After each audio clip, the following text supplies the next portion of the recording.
Welcome to Real Estate Radio Live, an informative and engaging hour discussing everything you need to know about the world of real estate. Your host, Joe. You can and listen to us a couple different ways. One is on the radio at KDOW 1220 AM. You can also listen to us live online if you go to kdow.biz. And we now have podcasts that are launched after each and every show. We're excited about that. If you want more information, you can go to our website, reradiolive.com. Download the podcast. It'll be available at all of those channels available soon. Really excited about that. We're a live show. We love your calls. If you have any questions during the show, a couple of ways to communicate with us. One is a toll-free number. It's always the same, 1-800-516-1220 if you'd like to reach us by phone. Or a lot of people like to text. We have a live text line during the show if you have any questions for me or my guest. That number is 408-838-9060 if you'd like to text us during the show. Most of you, if you've been following the show for a while now, 4 years, we are focused and committed to education information. What that means is we have excellent guests on like today, content information, and work really hard to try to provide you, the consumer, with as much information and education as we can on real estate to help you make wise decisions. So no matter what decision you make, whether you're getting ready to buy a home, sell a home, refinance a home, construct a new home, in this case, look at some new alternatives for power and energy and green, anything it is, we're going to try to bring that to you. So we will continue to do that. With that, let me invite my guest in today, Mr. John Finney. He's with GIA Power Management, and he's the principal with GIA Power Management. And today we're going to be talking about net zero building. And so I'm excited about this. Some of you may not have heard about this, about what it is, but we're going to get into the details today, and you're going to want to pay attention because, you know, with the evolution of green and energy and everybody trying to be more responsible, more efficient, and how we really go about our lives every day, this relates to the housing industry, the real estate market, and how we could be more responsible in that area. So, John, how you doing today? Welcome in. Thank you, Joe. Thank you for having me. Yeah, good to have you. I'm excited about this topic. Why don't we get started, John, if you could tell us a little bit about your background and then now currently your roles and responsibilities with your company here. Okay. GIA Power Management was founded in 2004. I came out of the military, was in the electrical industry since 1997. Okay. And have been in various forms of it ever since. In 2004, we started the company. 2011, reorganized, and we're positioning ourselves for this upcoming trend and requirement in the construction industry. Perfect. Well, tell us a little bit about, for the consumers out there listening, John, they're thinking, you know, what's net zero building? What's this? Maybe you could describe the meaning, the objective, the concept of this, and then we could dig a little bit deeper. Well, the concept between net zero building is basically a structure, a home, a business, whether it be residential or commercial, which produces as much energy as it consumes. Got it. Okay. Very good. So that's the principle in general. State of California, how are things going in terms of that planning for the future? I mean, is this something that the state is committed to and really moving forward fast with? Absolutely. The CPUC, the California Public Utilities Commission, has mandated that by 2020, all new residential homes and major remodel construction is to fall under the net zero category. Okay. And commercial is to follow suit in 2030. Got it. So again, for a description to the consumer or someone that's listening that may not be aware of this, we could certainly get a lot of information about it. What would net zero mean, in a home? Let's start with a residential home. What types of things, what would that look like for a consumer if you said, it's a net zero home or this is the most efficient way to do this? Are we speaking about a remodel situation or new construction? Let's do the remodel first, and then we could do new construction because that's a great point. So a remodel, yeah. Well, in a remodel situation, it's very similar to new construction, except you're going to be taking a different format slightly. You need to look at the entire structure as a unit. It is an operating machine. It is not just individual components. Okay. So it starts off with the building shell and how sealed and tight that is. Mm-hmm. moves on to the electrical and the mechanical systems, heating and air conditioning, and can even go into the water systems, the water heating, and water usage. So it's really all-encompassing. It is all-encompassing. Like. Okay. And so is this, does your company, other companies, they have to be net kind of zero certified, or do you guys get that certification, or are there people come in behind you and certify that this stuff's done? How does that work? Currently there is no requirement for it. I see. Okay. California's Title 24 laws are ever expanding towards this goal to meet the 2020 and 2030 mandates. Got it. And they have become stricter this last July and are pushing that direction. The project itself is obviously put together by the architects and engineers to follow the current regulations, which will expand towards those new goals. There is no certification process other than being a licensed contractor and following the set guidelines of the project. Got it. So if if I'm going to start a remodel today and I'm going to do almost not quite a tear down, but pretty close, so I'm going to leave a couple of studs up and I'm just going to remodel the whole house, maybe do an addition additional story or something. Are all licensed contractors aware of this now, even though it's not mandated? Or, I mean, what's your look on that? I mean, are they all aware of it, or are all of them some implementing it, or does it just depend?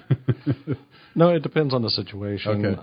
No, actually, not many contractors are aware that the state is headed this direction. Okay. Anybody in the electrical, HVAC, or general construction field should be aware of the updated Title 24 requirements for building, but not necessarily where that's leading to. Got it. It hasn't been highly publicized, and therefore programs like this hopefully will bring that to the forefront of their attention. Yeah, no, that's great.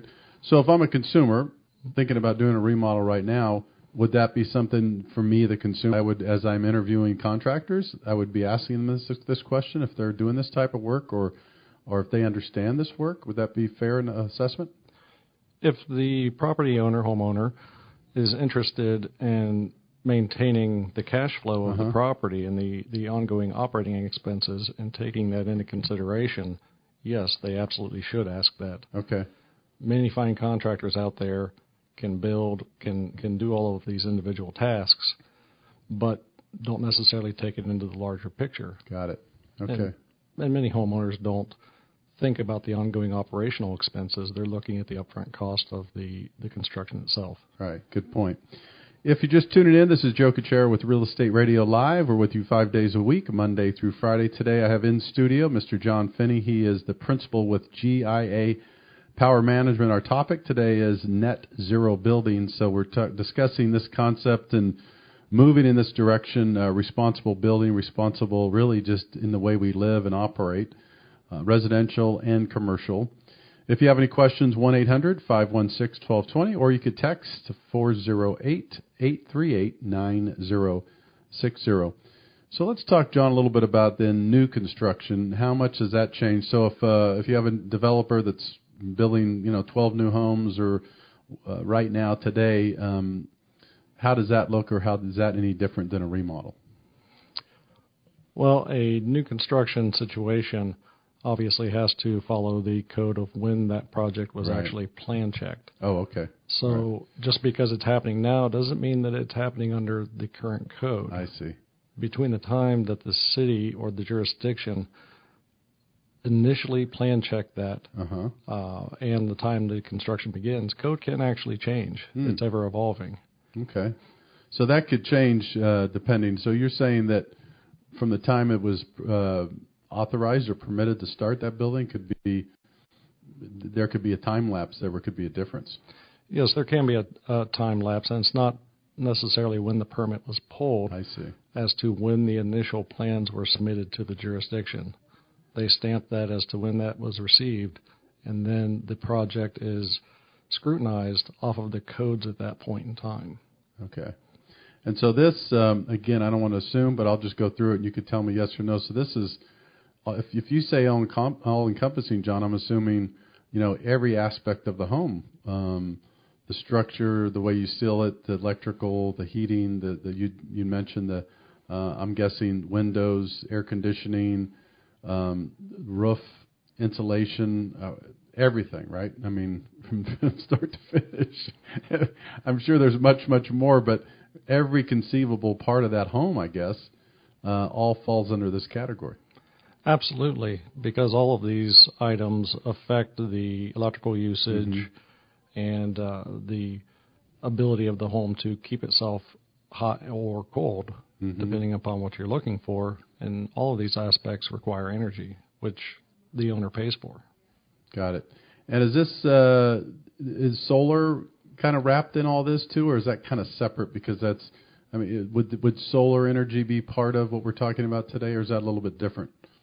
Yes, solar energy can be and should be a part of it, but it's it's two parts. You have the energy you're using and the energy you're producing, and it becomes a balancing act. You want to reduce the energy consumption through efficiency, and at the same time offset the usage through the production. Got it. Okay, makes a lot of sense. So the solar's right along with it too. What year again did you said? Remind me. So how much leeway time do we have? You had mentioned that residential has to be really in place by what year? They're calling for 2020. 2020. So, okay, so we have 4 or 5 years. And then when we come back on the other side, we'll talk a little bit about commercial too. And you said that was 2030, is that correct? So they got additional time on that. Yes, that's where they're pushing for now. Okay, very good. All right, we're going to take a break, and when we come back, we're going to talk about much, much more today. We have John Finney in studio. He's the principal for GIA Power Management. A lot of great conversation here. If you want to understand more about net zero building, give us a call. Check in 1-800-516-1220. You could also text 408-838-9060. You could email Joe at 𝗪𝗡𝗎𝗪adiolive.com. All right, we're going to take a quick break. When we come back, much more. We'll be back with you in just a couple minutes. All the different things we're doing, especially podcasting now, we're going to get that content out to more of you on a regular basis. We're excited about that. If you want more information about the podcast, you could go to 𝗪𝗡𝗎𝗪adiolive.com. That is 𝗪𝗡𝗎𝗪adiolive.com. In studio today, we have for the entire hour Mr. John Finney. He's a principal with GIA Power Management. The topic today is net zero building. So this is about efficiencies, some of the things that all of us are trying to live and work more responsibly. Specifically today, we're talking about residential and commercial properties.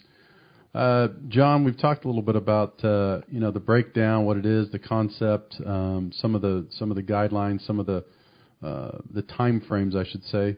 What types of technologies? We talked a little bit about solar, but what other technologies are involved in net zero building? When it comes to net zero building, you're dealing a lot with your R factors of insulation. You're dealing with efficiencies of the electrical and lighting systems and the peripheral appliances that the owner wants to install or has.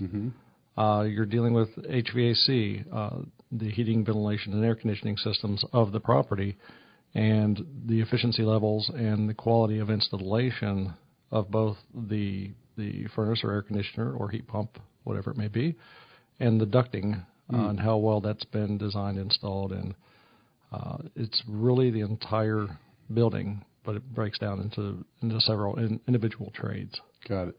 So what about the cost factor here? If you come in and do an assessment, one of the things, I guess it's a return on investment, right? I guess is that the way you look at it? If you're spending X and you get an assessment, maybe you could walk us through that. If you guys come in and do an assessment and you give 9 or 10 recommendations, when you give those recommendations, do those recommendations come along with cost savings or estimates as well? How does that work?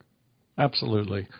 The project is broken down into various items that we would recommend be done to the property, and also presenting the incentives, both government, utility, and private party incentives that are out there. And there are a lot of them, which help offset the cost factor. And there is also different financing options that are available to most every homeowner out there. Are these financing options available for any of the components to do with the energy efficiency? In other words, let's say you figure between whatever work and equipment or new appliances. Let's say it's $20,000 just for sake of conversation. Is the financing available for any of that work, or is it specific to certain types of things in that when it comes to efficiencies? There are different financing models for most any efficient technology. Okay. As long as it meets the efficiency standards and criteria. I see. One of the most popular financing methods currently that's available to any homeowner with a good standing in the home is PACE financing.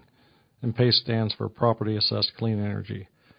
And that allows the homeowner to finance the upgrades through their property taxes out to about 20 years, depending upon the technology that they're installing. Really? Yes, it's very nice. It's open to everybody. Wow. And that's called PACE, P-A-C-E? P-A-C-E. There are different brands of it. You have California First program out there. There's a Hero program. It just depends upon the county and jurisdiction which you are in. That's interesting. So PACE, if any of you out there listening, is this something that is independent? You could find out about it if you look this up or Google it, or to find out exactly what that entails? Absolutely. Okay.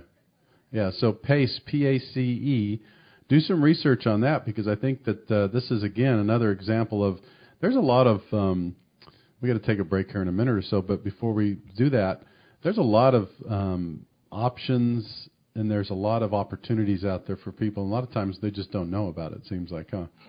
Absolutely. They don't do the marketing sometimes that they really should. Yeah.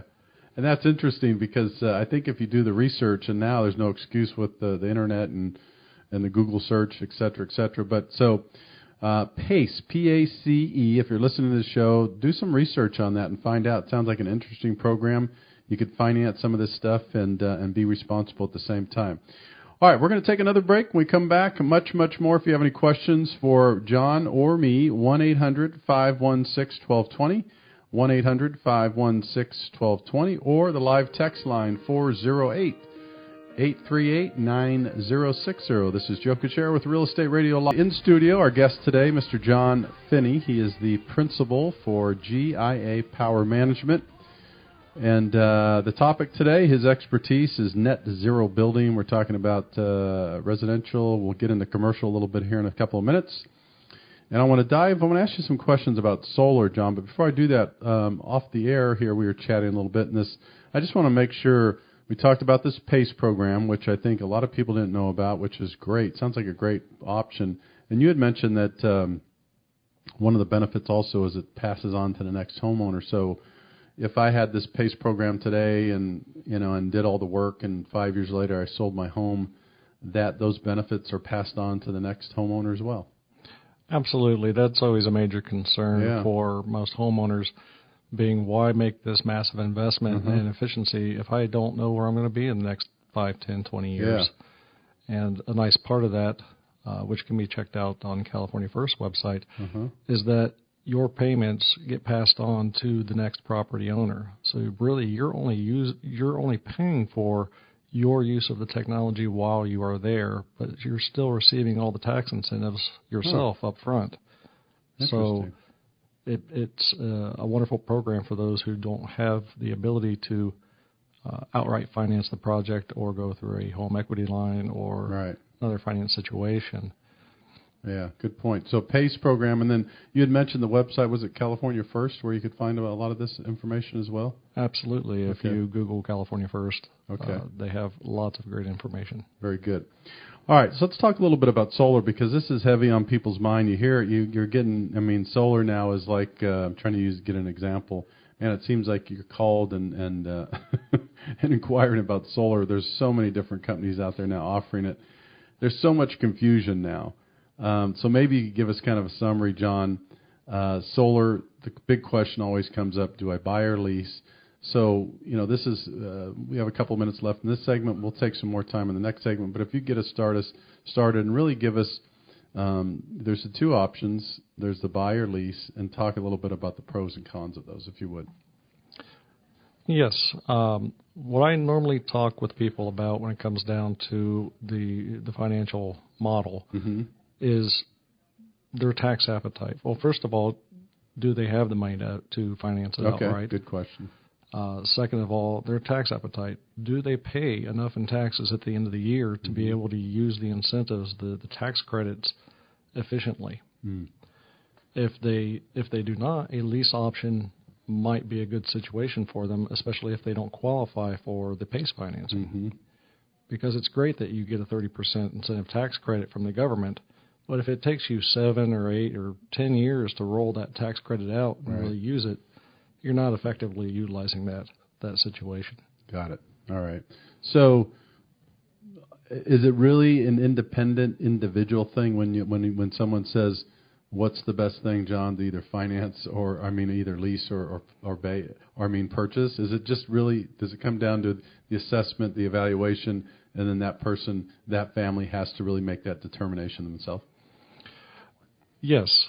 Everything is individual. Everybody has individual concerns and needs that have to be addressed, and you really need to have a knowledgeable person to talk to who is looking for a win-win situation for your best interests. Got it. All right. We're going to have to take another quick break. When we come back, we're going to continue. This is a great topic, net zero building. If you have any questions, Joe Cucchiara with Real Estate Radio Live. We're joined in studio for the entire hour. Just a couple segments left. Mr. John Finney, who is the principal with GIA Power Management, and the topic, the expert here on net zero building. Responsible building and really taking an approach both personally, professionally. We'll chat a little bit about commercial. Before we do that, real quick, though, I want to get the message out for those that have been following the show. You heard me speak maybe a month or so ago. I really thought it's a little more than that with the happenings over in China and overseas with the devaluing of the dollar and some other things that we could see a benefit by the interest rates coming back down, and sure enough that they did. The last several weeks, interest rates have dropped significantly. So if you thought you missed out or you're on the fence as a buyer and you're wondering, maybe you thought the 30-year fix was a little bit too much for you, the 30-year fix is down now back below 4%, depending on your criteria. And also jumbo, that's right, jumbo financing, anything over 625 is back down under 4%, depending on your criteria. So rates have took a really nice move for the better over the last several weeks. I would take advantage of it. Give me a call if you have any questions or check in. The email is joe@RE Radio Live or 408-387-5302. Again, rates are really good right now, so take advantage of those if you get a chance. Speaking of rates, we were talking about the difference in, John, either financing or purchasing the solar equipment. But one of the other things, just as a consumer, I wanted to ask you, with all the different options, what would your opinion or thoughts be if someone said, John, I'm talking to 6 different solar companies. I'm not quite sure how to get my arms around this. Any suggestions on how maybe they help them make the right decision or maybe put them in the right direction? Yes, there are many solar companies out there, and they all have their own marketing criteria that they're looking for. But the best thing to do with all construction always is to get multiple quotes and to do research. But you have to be careful because there's a lot of misinformation out there also that has to do with different brands' marketing and a lot of misrepresentation, not necessarily, but a lot of misdirection of the consumer, as there always is. Yeah, no, there is for sure. We'll give it on the next segment too. I want to make sure I get the information. If someone wants to know more about what you do, website and contact, if you give us the 800 number and the website, where to reach you. Yes, the website is www.GIAPM.com, and the 800 number is 800-942-0094. Perfect. Well, let's spend a couple of minutes, John, talk a little bit about commercial. How different, I know that, you said another 10 years in terms of meeting the requirements, but how different is the approach to this on the commercial side, or is it pretty much the same? You just go in, it's all encompassing, maybe is it a little less detailed because residential is so different, or what's your thoughts on that versus commercial? The basics are the same. Every building's going to have the same basic systems. We're just talking about larger scale and larger consumption of electricity, and therefore much larger applications of similar systems, but commercial grade systems. So pretty much the same in terms of that. What type of is there any engineering to do, or why would architects and engineers be involved in not doing? I mean, how do they play a part in all this? Well, the architect and engineer design the building according to the local code and according to the specifications of the purchaser. So they play a key role. And if you want something over and above, you have to specify that to them, because they are typically going to design to the minimum, not to the maximum. Got it. When you guys come out and do, by the way, on these assessments, when you come out and do an assessment or evaluation, is there a charge associated with that? How does that work when someone calls you out to do that? Initial assessment on a residential property, there's not an initial charge. Okay. Commercial is a little bit different situation. It's much more involved. Got it. And there could be a fee involved with that. Okay. So if you come out to a residential, let's say residential home, I'm guessing, but you guys will look at the entire. I mean, if you have the pool, if you have pool equipment, spa equipment, I'm guessing you guys basically look at every conceivable component. Is that correct? That's correct. Okay. All these components consume energy or use energy in some format and need to be addressed.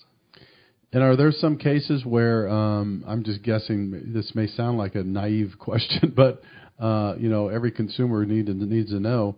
But evaluating, for instance, air conditioners or pool pumps, I'm guessing with technology moving forward with everything, there's probably more efficient equipment or maybe upgrades that are out there that people may not know about, I'm guessing. Yes, there is. And with the latest Tile 24 change last year, it's really pushed it up. So you're not able to install anymore in California the lower efficiency AC units that are out there. And there's many fine manufacturers of products. But the installation is a huge part of it, just because a particular piece of equipment is rated at 97% efficiency. That's under lab test conditions, not after the installer has gotten his hands on it and done a poor job of putting it in. Yeah. And isn't it, I'm guessing it's more than just the air conditioning unit itself. I'm guessing the ducting, where the vents are positioned, there's probably so much involved there. Again, a person might be saying, gee, that looks like a great air conditioning unit, but that's just a piece of it, I guess, right? Yes, the ducting is a huge part of it that people don't take into consideration. It's great to have a high-efficiency unit, but if you're losing 30% of your capacity with leaks, then it's not doing its job properly and having to work overtime. Got it. Very good. All right, we're going to take our last break. When we come back, we are going to finish up with John Finney. He's the principal with GIA Power Management. We're talking about net zero building. Great information. This is part of the education process. I'm telling you, if you want more information, go to their website. We'll give that out, and the phone number again when we get on the other side. But the PACE program, I want to throw that out again, PACE, or California First is another one to check out. All right, we're going to take a break. Joe Cucchiara with Real Estate Radio Live. We're going to come back and finish up. 1-800-5Live.com. Tune in, log in, download our podcast. Discover more at RERadiolive.com. RERadiolive.com.